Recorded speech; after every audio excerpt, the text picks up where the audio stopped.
Hello, my name's Rachel and welcome back to the channel. In today's video, I am going through the changes that I have literally just made to my self-invested personal pension. So 2 years ago, I did a video where I explained that I just transferred my pension to AJ Bell.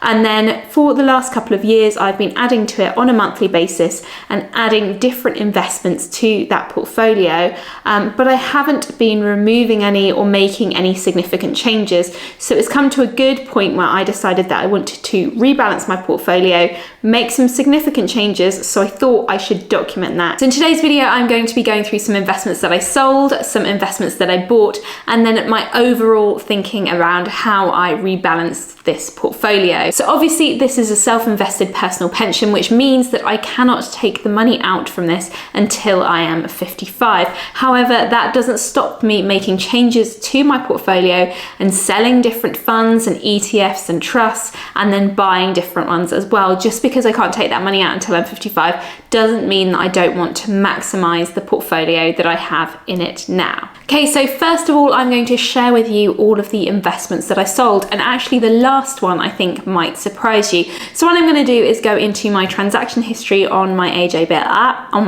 So what I'm going to do is go into my transaction history in my AJ Bell app, and then I will be able to share with you what I have sold today. The two first investments that I sold were both thematic ETFs. So they made up the smallest part of my portfolio. The first one that I sold was the iShares Agribusiness ETF, and the second thematic ETF that I sold was the iShares Global Clean Energy ETF. And thematic ETFs tend to have higher fees than your more simple ETFs, so ETFs like the S&P 500 ETF, or for example, an all-world ETF would have much lower fees. So both of these ETFs had fees that were over 0.5%, and I wanted to have investments that had very low fees. And also, as I said, these were forming a very small part of my portfolio, and I wanted to get the number of holdings that I had down. So I did have 11 holdings in this self-invested personal pension, and I've managed to get this down to 8 now. Now, the third ETF that I decided to sell in this portfolio might actually surprise you. So it is Vanguard's S&P 500 ETF.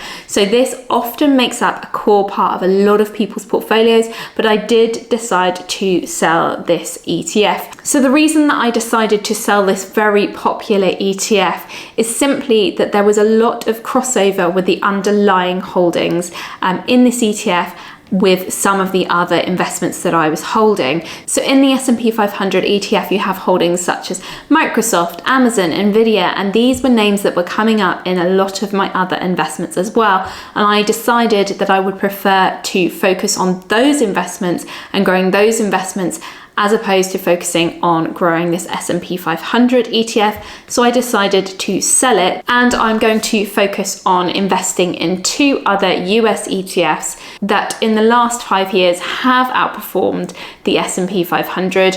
Who knows if that's going to continue, but for the last 5 years, the annualized returns for these ETFs have been higher than the S&P 500, and they are focusing on the US market.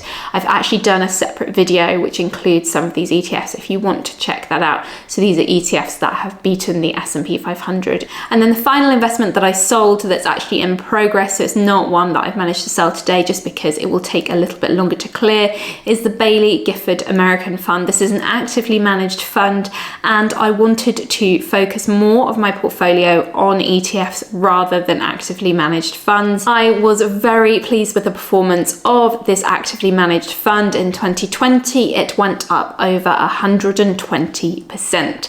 So I've held this fund for a good amount of time. It has served me very well, and it's done very well in my self-invested personal pension, but its performance of late has been pretty poor, and I decided that right now was the time to get rid of it. So those are all of the sales that I made within my self-invested personal pension. So this means that I've now got 8 different holdings in my self-invested personal pension, which I think is a good number. Okay, so what did I decide to buy with the money that I made from selling these investments? I decided to focus on buying 3 different ETFs, 2 of which I bought today, and the other one I'll be buying when the money from that Bailey Gifford American fund comes through. So the two that I bought today are SUUS. So this is the iShares MSCI USA SRI ETF, which I featured in this video. Actually, its performance has been very strong and the fees are really nice and low. So that's an ETF that I wanted to buy. And then the second ETF that I've bought more of, I'm holding both of these already, but I bought more of them, is IITU. So this is the iShares S&P 500 information technology sector.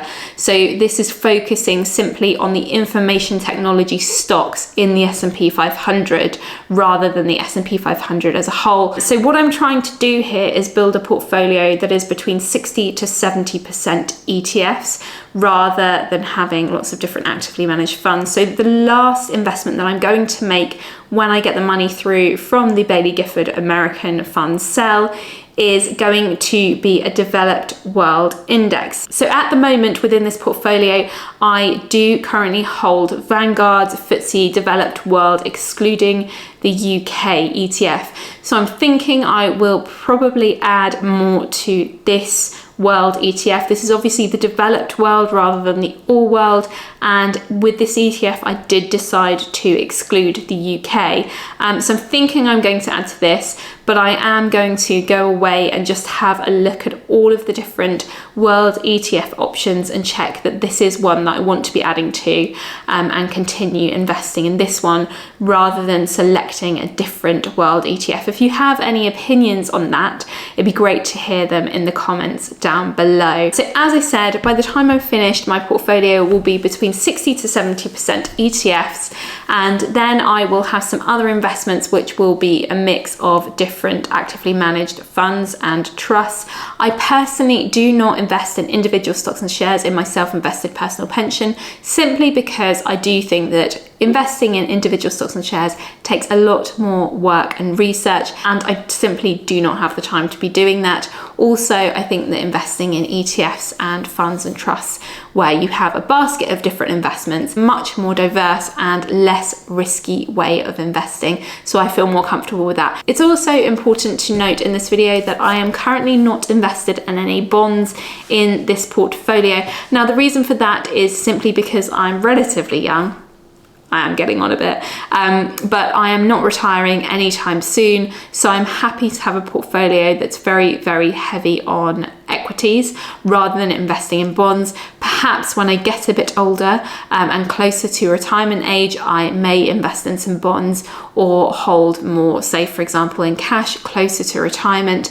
But for me, I'm a long way, or it feels like I'm a long way away from that for now. So you won't see any bonds or cash in this portfolio. So I'm going to do a full video once this portfolio is completely complete and my self-invested personal pension is set for another year or two before I make any big changes. So if you want to see that portfolio update and that final self-invested personal pension breakdown, then please do subscribe, because I will be sharing all the details of that in my next video next Wednesday. Thank you so very much for taking the time to watch, and let me know if you have any questions in the comments down below, and have a lovely day. Bye bye.